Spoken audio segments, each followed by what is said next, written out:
Shane നിഗത്തിൻ്റെ ഹാല് തിയേറ്ററിൽ പോയി കണ്ടു. നിഷാദ് കോയ തിരക്കഥ എഴുതി വീര സംവിധാനം ചെയ്തിട്ടുള്ള ഏറ്റവും പുതിയ ലവ് സ്റ്റോറിയാണ് ഹാൽ. ഷെയ്ൻ നിഗം, സാക്ഷി വൈദ്യ, ജോണി ആന്റണി, അബിൻ ബിനോ, അങ്ങനെ പറയുന്നതിനേക്കാൾ നത്തെന്ന് പറയുമ്പോഴായിരിക്കും പെട്ടെന്ന് ആളുകൾക്ക് കണക്ട് ആവുക. വിനീത് ബീപ് കുമാർ, അങ്ങനെ ഒരു വലിയ താരനിരയുമായിട്ട് വന്ന സിനിമയാണ്. രവിചന്ദ്രനാണ് ഇതിന്റെ DOP ചെയ്തിട്ടുള്ളത്. ആകാശ് ജോസഫ് വർഗീസ് ആണ് ഇതിന്റെ എഡിറ്റർ. നന്ദഗോപൻ V ഈ സിനിമയ്ക്ക് വേണ്ടിയിട്ട് സംഗീതം ഒരുക്കിയിരിക്കുകയാണ്. സിനിമയെക്കുറിച്ച് വളരെ ചുരുങ്ങിയ വാക്കുകളിൽ പറയാനാണെങ്കിൽ ടെക്നിക്കലി വളരെ മികച്ച, എന്ന് വെച്ചാൽ ഇതിന്റെ ഓഡിയോ വിഷ്വൽ സൈഡൊക്കെ അടിപൊളിയായിട്ടാണ് ചെയ്തു വെച്ചിരിക്കുന്നത്. നല്ല വിഷ്വൽസ്, നല്ല എഡിറ്റിംഗ് പരിപാടികൾ, അതുപോലെ തന്നെ പാട്ടുകളാണെങ്കിലും സൗണ്ടിങ് എല്ലാം വളരെ ഗംഭീരമായിട്ട്. ടെക്നിക്കലി സിനിമ അടിപൊളിയാണ്. പക്ഷേ സിനിമയുടെ കഥയിലേക്ക് വരുന്ന സമയത്ത് എന്നെ സംബന്ധിച്ച് എനിക്ക് ഇതിനകത്തൊരു ഹാല് ഫീൽ ചെയ്തില്ല, മൊഹബത്ത് ഫീൽ ചെയ്തിട്ടില്ല. ഇതൊക്കെ സിനിമയിൽ കാണിക്കുന്നുണ്ട്. സിനിമയുടെ ഒരു വലിയ ഭാഗം മുഴുവൻ ടീസറിൽ നിന്ന് മനസ്സിലാക്കാൻ പറ്റുന്ന അത്രയും കഥ തന്നെ കാണിക്കുന്നുള്ളൂ. പക്ഷെ അവിടെ എവിടെയും ഈ പറയുന്നൊരു ഒരു പെയിൻ ഈ കാമുകനോ കാമുകിയോ എനിക്ക് അവിടെ അങ്ങനെ ഒന്നും തോന്നിയില്ല. അതിനുശേഷം ഇത് പോലീസും കോടതിയൊക്കെ ആവുന്ന സമയത്ത് ഇവരിത് ഡീൽ ചെയ്യുന്ന രീതിയിലും ഒട്ടും കൺവിൻസിങ് ഫാക്ടർ ഉണ്ടായിരുന്നില്ല. എന്നെ സംബന്ധിച്ച് ഇമോഷണലിയോ അതുപോലെ കൺവിൻസിങ് ആയിട്ടോ ഒന്നും അവതരിപ്പിക്കാതെ പോയ ഒരു കഥ പറച്ചിൽ, പക്ഷേ ടെക്നിക്കലി മികച്ചു നിൽക്കുന്ന ഔട്ട്പുട്ട്, അതാണ് ഹാല്. പോസിറ്റീവ്സ് പറയാനാണെങ്കിൽ ഒന്നാമത്തെ പോസിറ്റീവായിട്ട് നമുക്ക് പ്രകടനങ്ങൾ പറയാം. പ്രകടനങ്ങൾ എന്ന് വെച്ച് കഴിഞ്ഞാൽ ഈ സിനിമയിൽ അഭിനയിച്ചിട്ടുള്ള എല്ലാവരുടെയും ദി ബെസ്റ്റ് പ്രകടനം എന്ന് പറയാനുള്ളതല്ല. പക്ഷേ ഈ സിനിമയ്ക്ക് എന്താണോ ആവശ്യമുള്ളത് അവരെ എഴുതി വെച്ചിരിക്കുന്ന കാര്യത്തിനെ കമ്മ്യൂണിക്കേറ്റ് ചെയ്യാനുള്ള ആ ഒരു പെർഫോമൻസ് സംഭവമൊക്കെ ഉണ്ട്.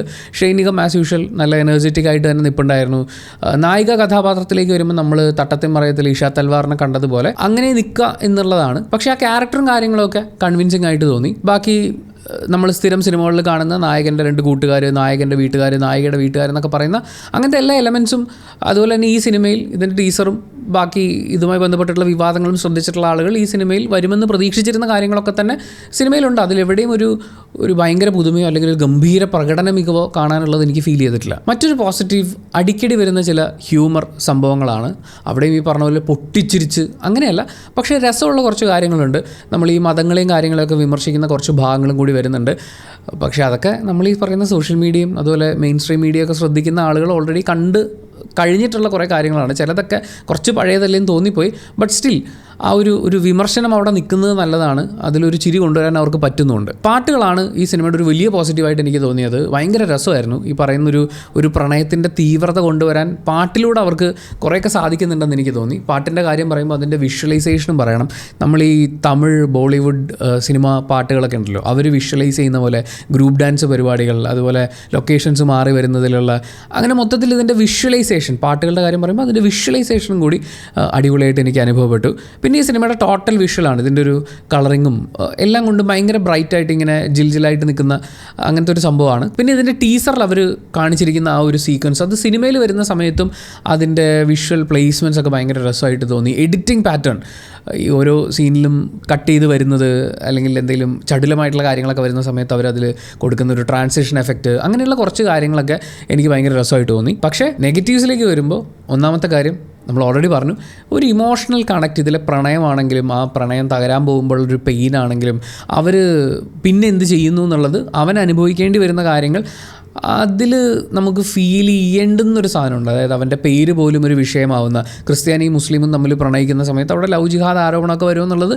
നമുക്കിതിൻ്റെ അപ്ഡേറ്റ്സിൽ തന്നെ മനസ്സിലാക്കാൻ പറ്റുന്നതാണ്. അപ്പം അതേ കാര്യങ്ങൾ വരുമ്പോൾ എനിക്ക് ആ പയ്യൻ്റെ പെയിൻ അങ്ങോട്ട് കിട്ടിയില്ല. പിന്നെ കോടതി മുറിയിൽ അവർ ചെയ്യുന്ന കാര്യങ്ങൾ, അവിടെയും എനിക്കൊരു കൺവിൻസിങ് ഫാക്ടർ ഫീൽ ചെയ്തില്ല. ഈ സോഷ്യൽ മീഡിയയിൽ പറയുന്ന ഡയലോഗൊക്കെ കോടതി പോയി പറഞ്ഞു കഴിഞ്ഞാൽ എനിക്ക് അവിടെ ഒന്നും ഒരു പ്രോപ്പർ ആർഗ്യുമെൻറ്റ് വരുന്നത് പോലെയോ അങ്ങനെയൊന്നും തോന്നിയില്ല. പക്ഷേ അതിൻ്റെ കൺക്ലൂഡിങ് പാർട്ടിൽ ഇങ്ങനെ പറഞ്ഞാൽ ഇങ്ങനെ സംഭവിക്കും എന്ന് പറയുന്ന ഒരു എലമെൻ്റ് ഉണ്ടല്ലോ, അത് വെച്ച് നമുക്ക് തൃപ്തിപ്പെടാം. അതുപോലെ തന്നെ ക്ലൈമാക്സ് അവിടെ വന്നിട്ടുള്ള വളരെ പ്രഡിക്റ്റബിൾ ആയിട്ടുള്ളൊരു കാര്യമുണ്ട്, ക്യാരക്ടറുണ്ട്. പിന്നെ ഇതെപ്പോഴും ഒരു സൊല്യൂഷൻ അല്ല, എപ്പോഴും നല്ല ഒരു 99% സ്ഥലത്തും സൊല്യൂഷൻ അല്ലാത്തൊരു കാര്യത്തിലൂടെയാണ് ഇവർ സൊല്യൂഷനിലേക്ക് എത്തുന്നത്. അവിടെയും എനിക്ക് ഈ പറയുന്ന ഇതെന്താണെന്ന് വെച്ച് കഴിഞ്ഞാൽ ഒരു ഹൈലി പവർഫുൾ ആയിട്ടുള്ളൊരു പൊളിറ്റിക്കൽ സൈഡ് സിനിമ തുടങ്ങുന്ന സമയത്ത് അവർ ടച്ച് ചെയ്ത് വരുന്നുണ്ട്. അപ്പോൾ ആ ഭാഗം അവർ നന്നായിട്ട് ഒന്ന് ഡീൽ ചെയ്യാന്ന് പറയുന്ന, അങ്ങനെ ഡീൽ ചെയ്ത് വരുമ്പോൾ ഈ സിനിമയിൽ കുറച്ച് കാര്യങ്ങളും കൂടി അവർ ശ്രദ്ധിക്കേണ്ടതുണ്ടായിരുന്നു. അതിനെയൊക്കെ ഭയങ്കര ലൈറ്റായിട്ട് വിട്ടു എന്ന് എനിക്ക് തോന്നി.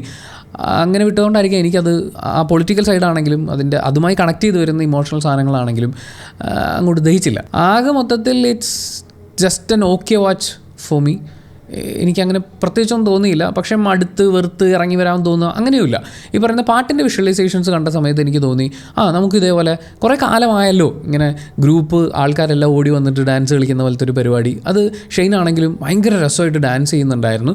അതിൻ്റെ ടോട്ടൽ കൊറിയോഗ്രഫിയും അതുപോലെ ഷൂട്ട് ചെയ്തിരിക്കുന്ന എഡിറ്റ് ചെയ്തിരിക്കുന്ന അതിൻ്റെ സെറ്റ് എല്ലാം ഭയങ്കര രസമായിട്ടുണ്ടായിരുന്നു. അങ്ങനെ ഒരു ഓളത്തിൽ പോയി, പക്ഷേ എന്തോ ഭയങ്കരമായിട്ട് ലാക്ക് ചെയ്യുന്നുണ്ടായിരുന്നു എന്ന് ഫീൽ ചെയ്ത, ഞാൻ ചുരുക്കി പറഞ്ഞാൽ ഹാല് കിട്ടാതിരുന്ന ഒരു ഹാലാണ് എനിക്ക് ഈ സിനിമ.